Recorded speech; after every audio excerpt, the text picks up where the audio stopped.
Welcome back, Danny! It's new bike day, and this one's a little bit different. Danny's managed to get his hands on the Amflow bike with the DJI motor, so let's go and take a closer look. And I've got a sneaky feeling I'm not even gonna get to ride this bike.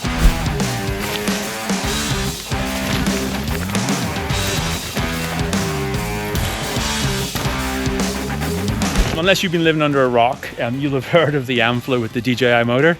Now, Danny, I don't want to know everything about this bike, but what are the 5 key things people need to know about this bike? Okay, so first point, massive power, 850 watts of peak power. I mean, that's huge, isn't it? That's massive, bonkers, Yeah, like way bigger, more than anything else. Totally. 105 Newton meters of torque. Okay, but that's the torque you get all the time, but there's more, isn't there? You're spoiling it now. Okay. We're gonna get to that a bit later. Okay. So 2 battery sizes, 600 watt hour and 800 watt hour. Okay, so you can go light, or you can go lighter weight, or you can go bigger range. Bigger range. Yeah. 2 different models.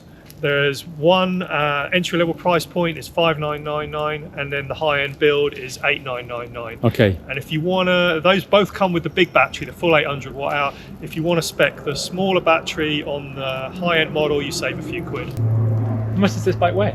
Okay, so the claimed weight is 19.2 kilos for a medium in this build with the smaller battery.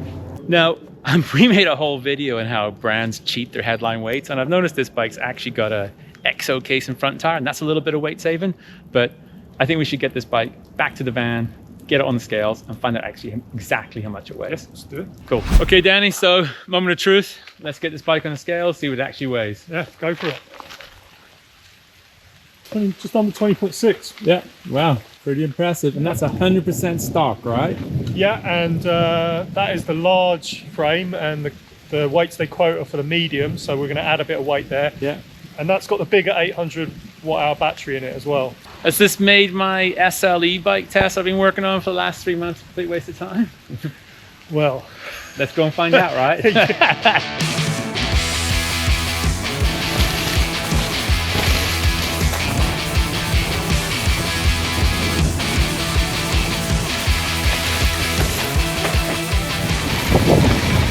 Okay, so I'm on the Cannondale Moterra SL, full beans.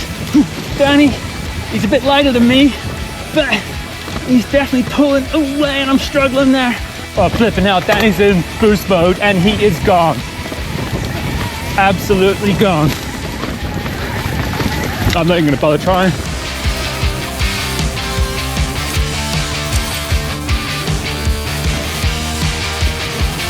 So Danny, where are we at now? so this is the Hillclimb we used for one of our motor test videos a little while back, and thought we'd give it a go today. But got to say, we were sitting in the van earlier, Yeah, totally. with the most insane Thunderstorm, right? thunderstorm, and we've had a couple of severe rainstorms in the last few weeks, so it's looking really rutted out, and obviously it's slippery as well. So might be a bit ambitious for Reckon today. you can do it? Well, we're going to give it a go. Yeah, got to, right? Got the power. That's for sure. Definitely got the power. Have we got the control? Yeah.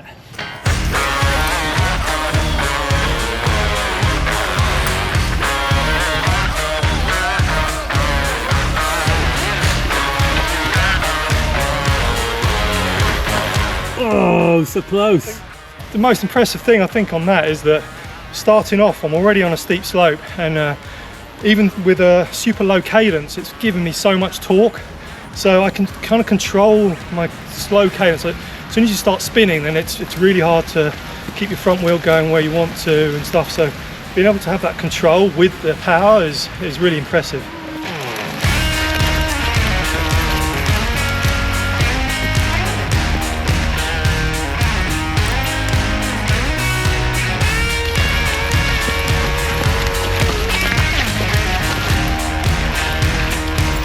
Yeah, so what's mental is I just looked down at the gears, I'm not even in the 52. I mean, So you're saying you've still got like if we had traction, you could get up there, I reckon? oh, 100% I could get up there with traction. So- but also what's amazing is I don't need the gears because the motor has got so much torque. that At it the can- low cadence. Yeah, exactly. So if you had a better rear tire, I reckon you'd have cleaned that. Yeah, even in these conditions, which like- are really slippery. And you've got a dissector in the back, and you're so close but like you just need a tire with proper like square knobs on the back side. I think even with this tire, I could probably let a bit of pressure out and I'd probably get up it. But then I'd have. Do you want me to challenge you to that? Compromised somewhere else. I haven't got pump with me, so we can't pump it up again. No. Oh, so close. Couldn't quite hop that route. So close. Pretty steep there, Dan. It's really steep. I think we're just beaten by the conditions.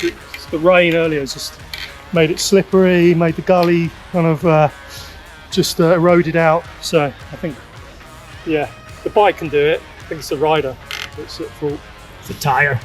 All right, we've got a bit of a climb. Let's see how loud this motor is.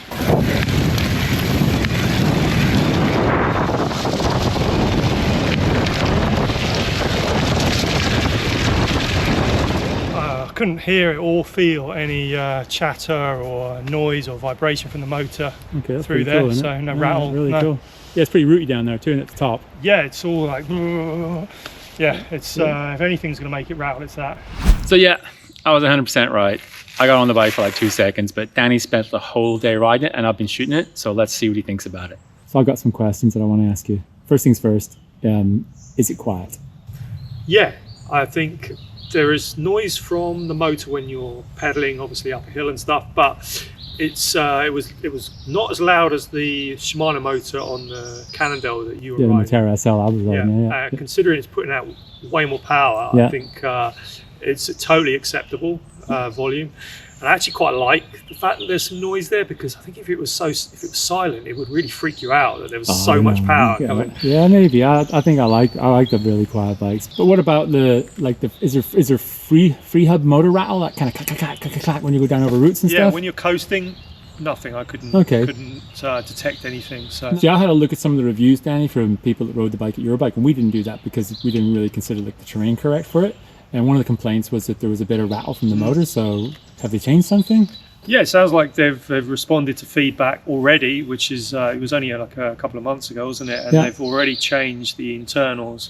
And yeah, there's no rattle now when you're coasting. Okay, that's amazing.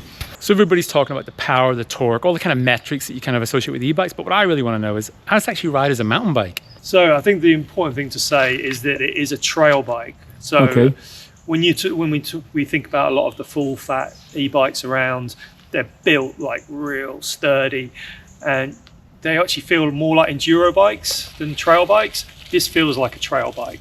So, it's 160, 150. It's a full 29er, although you can mullet it. But, I would say that the build of it and, Well, come on, Danny. It's just over 20 kilos. It's like, of course, it's not going to feel super solid, right? Exactly. It does feel like a trail bike, and I think if you're someone who loves smashing down tracks, if you're quite hard on your equipment, that's me. Maybe you're a heavier rider, then it's probably not going to be the bike for you.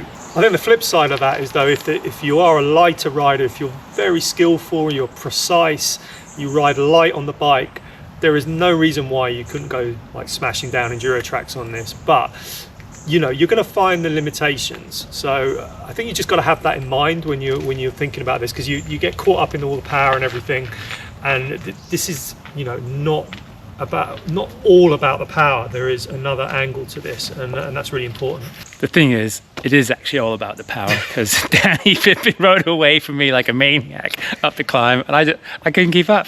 Well, let's talk about power then. I mean, unfortunately, there's no getting away from it. This thing is next level. Danny, I don't want to get away from it.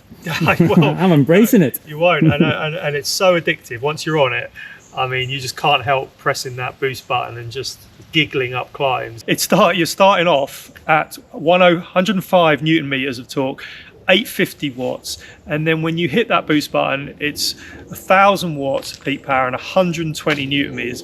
I mean, those numbers are mind-boggling.